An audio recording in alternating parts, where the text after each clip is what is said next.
성전의 개요. 에스겔에게 보이신 새 성전의 모습은 바벨론의 포로로 끌려간 이스라엘의 회복에 관한 가장 강력한 메시지입니다.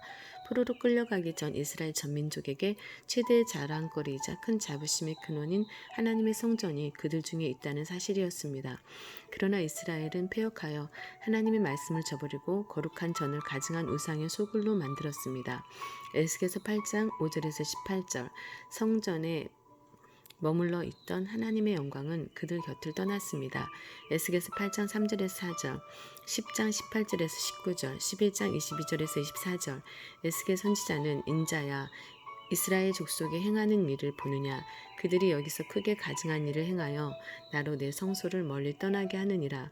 에스겔서 8장 6절라고 하시는 가슴이 찢어지게 고통스러운 말씀을 들었습니다. 하나님께서는 바벨론을 몽둥이 잡아 교만하고 우상 숭배로 성전을 더럽히는 이스라엘을 심판하셨습니다. 역대하 36장 14절에서 21절. 바벨론 군대는 성전 안에 쳐들어와 거룩한 기구들을 낙탈해 갔습니다. 왕하 25장 9절에서 17절. 역대하 36장 18절에서 20절. 에스더서 1장 7절에서 11절. 다니엘서 1장 1절에서 2절. 하나님의 성전은 처참하게 짓밟혔고 불태워졌습니다. 왕하 25장 9절에서 10절. 역대하 36장 19절. 에스겔 7장 24절에 내가 극히 악한 이방인으로 이르러 그 집들을 점령하게 하고 악한 자의 교만을 그치게 하리니 그 성소가 더럽힘을 당하리라 라고 말씀하셨습니다. 에스겔서 24장 21절. 그런데 사로잡힌 지 25년 성이 함락한 후 14년 정월 10일 에스겔 40장 1절. 하나님께서 새 성전에 관한 이상을 에스겔 선지자에게 보이셨습니다. 패역한 이스라엘을 떠나셨던 하나님께서 절망 중에 신음하는 그 백성에게 다시 찾아오셔서 새 성전을 보여주시며 소망의 메시지를 전하신 것입니다. 바벨론에서 포로 생활하고 있는 이스라엘 백성에게 파괴된 성전을 회복시켜 주시겠다는 소식은 너무나 놀라운 은총이며 소망이었습니다. 새 성전에 대한 이상은 순간적으로 단지 어떤 건축물의 외형만을 보여주신 것이 아니었습니다. 에스겔서 40장 3절에서 4절을 볼 때 녹같이 빛난 사람 하나가 손에 청량 도구를 가지고 다니며 동서남북 사방으로 좁은 공간부터 넓은 공간에 이르기까지 곳곳마다 치수를 정확히 측정하여 아주 자세히 기록하고 각 부분의 정확한 위치, 각 방의 개수와 그 용도까지 상세히 밝혔습니다. 심지어 그 제단을 완성한 후 7일 동안 그 성전을 봉헌할 것까지 말씀하셨습니다. 에스겔서 43장 18절에서 27절. 특히 이 거대한 새 성전이 봉헌된 후에 마침내 이 성전으로부터 생명수가 흘러넘쳐서 이 물이 이르는 곳마다 모든 것이 살아나는 광경을 보여주셨습니다. 에스겔서 47장 1절에서 12절. 이처럼 곳곳마다 치수를 정확하게 청량하고 그 용도까지 상세히 밝히며 성전으로부터 시작될 엄청난 생명의 역사를 이스라엘 백성에게 모두 전해준 것은 예루살렘 성전을 반드시 회복시키겠다는 하나님의 뜻을 분명하게 보여주신 것입니다. 에스겔서 40장에서 43장 에서 보여주신 이 성전은 이후 실제 이스라엘 역사 속에서 세워지지는 않았습니다.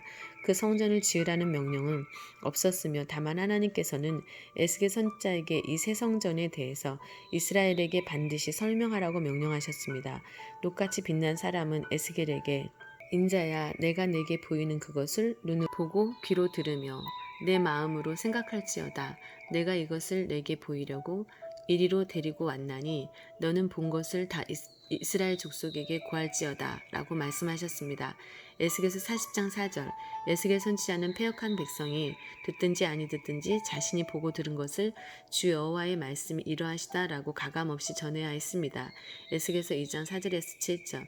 하나님께서 에스겔 선지자에게 새 성전의 모습을 보여 주신 궁극적인 목적은 이스라엘 백성이 자기의 죄를 부끄러워하고 회개하여 하나님의 모든 법도와 율례를 알고 지키는 새로운 삶을 살게 하시려는 것이었습니다.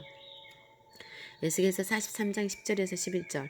인자야 너는 이 전을 이스라엘 족속에게 보여서 그들로 자기의 죄악을 부끄러워하고 그 형상을 측량하게 하라. 만일 그들이 자기의 행한 모든 일을 부끄러워하거든 너는 이 전의 제도와 식양과 그 출입하는 곳과 그 모든 형상을 보이며 또 그 모든 규례와 그 모든 법도와 그 모든 율례를 알게 하고 그 목전에 그것을 써서 그들로 그 모든 법도와 그 모든 규례를 지켜 행하게 하라. 에스겔에게 보여주신 새 성전은 실제로 역사 속에서 건축하기 위한 설계가 아니라 미래에 있을 일에 대한 예언으로 요한계시록의 새 예루살렘 성이 청사진입니다. 만물을 소성케 할 생명수가 한없이 흘러나오는 성전을 사람이 짓는다는 것은 도저히 있을 수 없는 일입니다. 에스겔서 47장 1절을 보면 성전 문지방 밑에서 물이 나와서 동으로 흐르기 시작합니다. 에스겔 47장 1절을 보면 성전 문지방 밑에서 물이 나와 동으로 흐르기 시작합니다. 그리고 이 물은 강을 이루고 이 강물이 이르는 곳마다 모든 것이 살아납니다. 또한 강 좌우 가에는 각종 먹을 실과 나무가 자라서 그 잎이 시들지 아니하며 실과가 끊이지 않고 달마다 새 실과를 맺습니다. 에스겔서 47장 2절에서 12절, 에스겔서 47장 9절, 이 강물이 이르는 곳마다 번성하는 모든 생물이 살고 또 고기가 심히 많으리니 이 물이 흘러 들어가므로 바닷물이 소성함을 얻겠고 이 강이 이르는 각처의 모든 것이 살 것이며 에스겔서 47장 12절 강 좌우가에는 각종 먹을 실과나무가 자라서 그 잎이 시들지 아니하며 실과가 끊지지 아니하고 달마다 새 실과를 맺으리니 그 물이 송소로 말미암아 나옴이라. 그 실과는 먹을 만하고 그 잎사귀는 약재료가 되리라. 이 모습은 요한계시록 22장 1절에서 2절의 또 저가 수정같이 맑은 생명수의 강을 내게 보이니 하나님과 및 어린 양의 보좌로부터 길 가운데로 흐르더라. 강 좌우에 생명나무가 있어 12가지 실과를 맺히고 달마다 그 실과를 맺히고 그 나무 잎사귀들이 만국을 소성하기 위하여 있더라라는 말씀과 일치합니다. 성전은 하나님께서 임재하는 곳으로 하박국 2장 20절 하나님께서 죄인을 만나주시며 말씀하시는 거룩한 장소입니다. 출애굽기 25장 22절 29장 42절에서 43절 에스겔 성전은 1차적으로 예수 그리스도의 초림으로 이루어질 신학교회의 모습을 보여주며 궁극적으로는 장차 재림으로 완성될 새 예루살렘 성의 모습을 미리 보여줍니다.